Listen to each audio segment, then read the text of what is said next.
ఇది మీ వెకిలితనానికి నిదర్శనం కాదా సార్? ఇది మా సిగ్గుమాలిన రాజకీయాలకు నిదర్శనం కాదా సార్?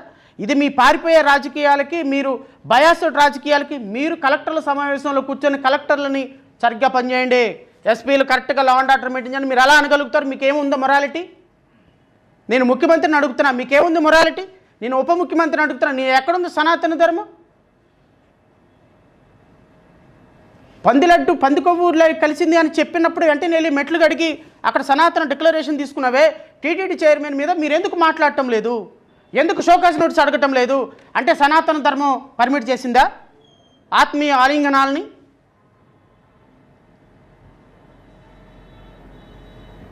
మనం చేస్తే సంసారం, ఎదుటోడు చేస్తే వ్యభిచారం అంటే ఎట్లా పవన్ కళ్యాణ్ గారు?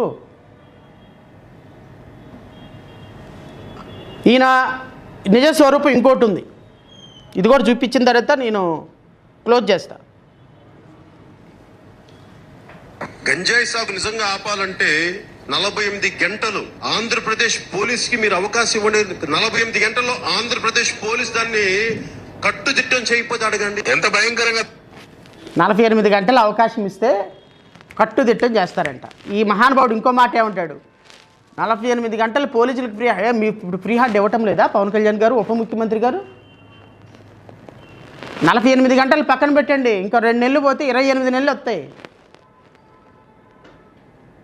48 గంటలు పోయింది, 4,800 గంటలు పోయింది, 48,000 గంటలు పోయింది.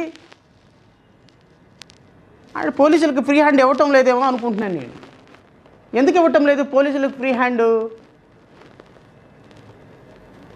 రీజన్ ఏంటి అంటే, గంజాయి వ్యాపారంలో మన పార్టీకి ఏమన్నా భాగస్వామ్యం ఉందా? తెలుగుదేశం పార్టీ 70%, జనసేన 20%, 10% భారతీయ జనతా పార్టీ పదవులు పంచుకున్నట్టుగా లంచాలు కూడా పంచేసుకుంటున్నారా? ఎందుకు మీరు ఫ్రీ హ్యాండ్ ఇవ్వటంలా పోలీసులకి? హోమ్ మినిస్టర్ గారికి ఎందుకు ఫ్రీ హ్యాండ్ ఇవ్వటంలా? హోమ్ మినిస్టర్ గారు ఎందుకు ఫ్రీ హ్యాండ్ ఇవ్వటంలా?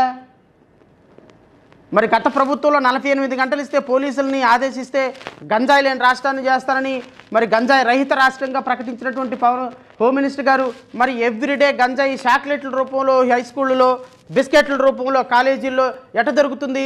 దొరుకుతుంటే మనం ఏం చేస్తున్నాం? ఆటలాడుతున్నామా? పాటలు పాడుతున్నామా? అసెంబ్లీలో చిందులు వేస్తున్నామా? ఒకళ్ళేమో డ్రామాలు, ఒకళ్ళేమో పాటలు, ఒకళ్ళేమో నాటకాలు, ఇంకొకళ్ళేమో నవ్వులు, ఇంకొకళ్ళేమో పువ్వులు, ఇంకొకళ్ళేమో వెటకారపు ఎక్స్ప్రెషన్స్. గాలికి వదిలేశారు రాష్ట్రాన్ని, అడ్మినిస్ట్రేషన్ని గాలికి వదిలేశారు.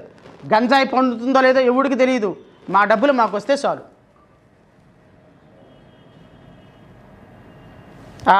తిరువురు ఎమ్మెల్యే, పిచ్చి ఎమ్మెల్యే ఆ తలగొడ్డ కట్టుకుంటాడు.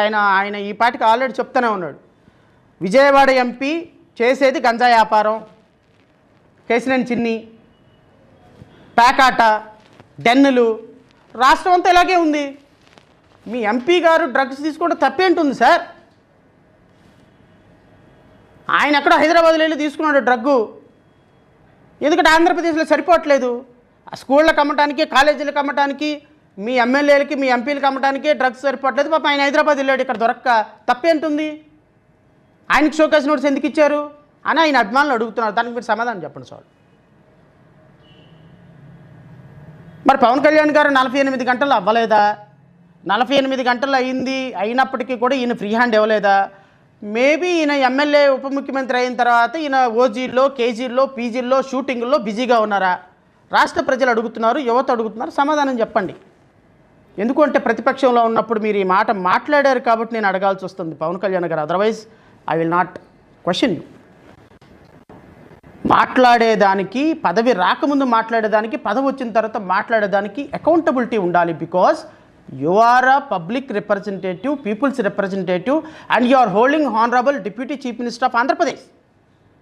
మీరు అక్కడికి వెళ్ళి గన్నులు పట్టుకొని ఓజీ, పీజీ, కేజీ షూటింగులు, ఉస్తాద్ భగత్ సింగ్ షూటింగులు చేసుకుంటే సినిమా షూటింగులు చేసుకోండి. But ultimately you are deputy chief minister. మీరు మాట్లాడే ప్రతి మాటకి ఆంధ్రప్రదేశ్లో 5.5 కోట్ల మంది ప్రజలు బాధ్యత వహించాలి.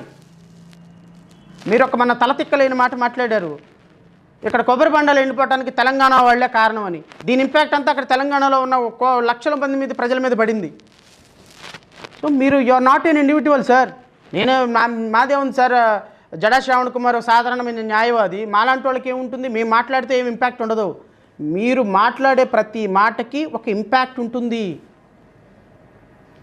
ఆ ఇంపాక్ట్ ఉంది కాబట్టే మేలాంటి వాళ్ళని విమర్శ చేస్తాం, లేకపోతే నన్ను ఎవడని విమర్శ చేస్తాడా? చెట్టుకి కాయలు ఉన్నాయి కాబట్టే మీరు ఉప ముఖ్యమంత్రిగా ఉన్నారు కాబట్టి మిమ్మల్ని మేము అడుగుతాం. మీరు కోపం పడితే ఉపయోగం లేదు. సమస్యల్ని దీన్ని అర్థం చేసుకోండి. నిజమే కదా, నేను 48 గంటల్లో గంజాయి లేని రాష్ట్రాన్ని చేస్తానన్నాను. ఈరోజు గంజాయి ఎక్కడ పడితే అక్కడ దొరుకుతుంది. ఎక్కడ పడితే అక్కడ దొరుకుతుందని నువ్వెట్ట చెప్తావు శ్రవణ్ కుమార్? నీకేం సంబంధం?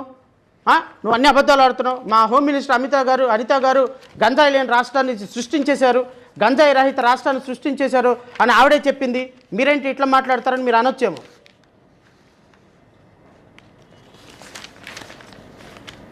ఏం సార్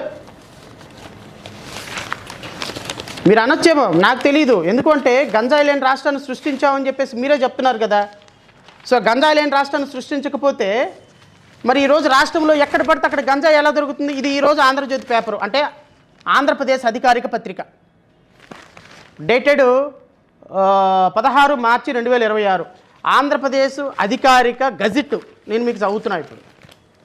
పేజీ వచ్చి 7వ పేజీ అండి. 3.2 కోట్ల గంజాయి పట్టివేత, కూరగాయల మాటను గుట్టుగా రవాణా. ఎక్కడండి ఇది? విశాఖపట్నం నడిబొడ్డులో కూరగాయల మాటన గంజాయి రవాణా చేస్తున్న ఒక వాహనాన్ని విశాఖపట్నం నార్కోటిక్ సెంట్రల్ బ్యూరో అధికారులు ఆదివారం పట్టుకున్నారు. అందులో 647 కేజీల గంజాయి స్వాధీనం చేసుకున్నారు. సోన్సో ప్రాంతం నుంచి అనుమానాస్పదంగా విజయనగరం జిల్లా బొండపల్లి పోలీస్ స్టేషన్ వద్ద ఎస్ఎస్బీసీ అధికారులు ఆపి తనిఖీ చేయగా గంజాయి గుట్టురట్టయింది. స్మగ్లర్ల వాహనం నుంచి గంజాయి వాహనం బయటికి రాకుండా పేపర్ ప్లేట్లో ప్లాస్టిక్ కవర్ చుట్టారు. ఏపీలో 6 పోలీస్ స్టేషన్లు దాటుకొని వచ్చిందంట ఈ గంజాయి. కాగా ఒరిస్సా రాష్ట్రం నుంచి ఏపీలోకి ప్రవేశించిన ఈ వ్యాను పార్లమెంటు, సాలూరు, రాజేశ్వరం, సుబ్బల్లాపురం, మార్కాపురం, గజపతి నగరం పోలీస్ స్టేషన్లు దాటుకొని వచ్చి బోడాపల్లి పోలీస్ స్టేషన్ల వద్ద నార్కోటిక్ అధికారులు దొరికింది. పాపం వీళ్ళు పిచ్చోళ్ళు అందరూ పోలీస్ స్టేషన్లకు డబ్బులు ఇచ్చారు. వీళ్ళకు కూడా ఇచ్చినట్టయితే దరిద్రం వదిలిపోయేది. 10,000 20,000 ఇచ్చినట్టయితే వాళ్ళు కూడా వదిలేసేవాళ్ళు. ఆ 10,000 20,000 ఇక పట్టుపడ్డారు. ఎన్ని కేజీలు బంగారం? ఎన్ని కేజీలు అంటే 647 కేజీలు అండి. 1/2 కేజీ 1/4 కేజీ కాదు.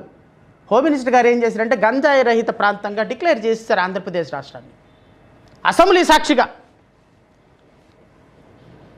మరి పవన్ కళ్యాణ్ గారు మరి 48 గంటలు అయ్యిందా లేదా నాకు అర్థం కావటంలా. ఒకసారి ఆయన మళ్ళీ విందాం. గంజాయి సాగు నిజంగా ఆపాలంటే 48 గంటలు ఆంధ్రప్రదేశ్ పోలీస్ కి మీరు అవకాశం ఇవ్వండి. 48 గంటల్లో ఆంధ్రప్రదేశ్ పోలీస్ దాన్ని కట్టుదిట్టం చేయకపోతే అడగండి. ఎంత భయంకరంగా తయారైందంటే పరిస్థితి.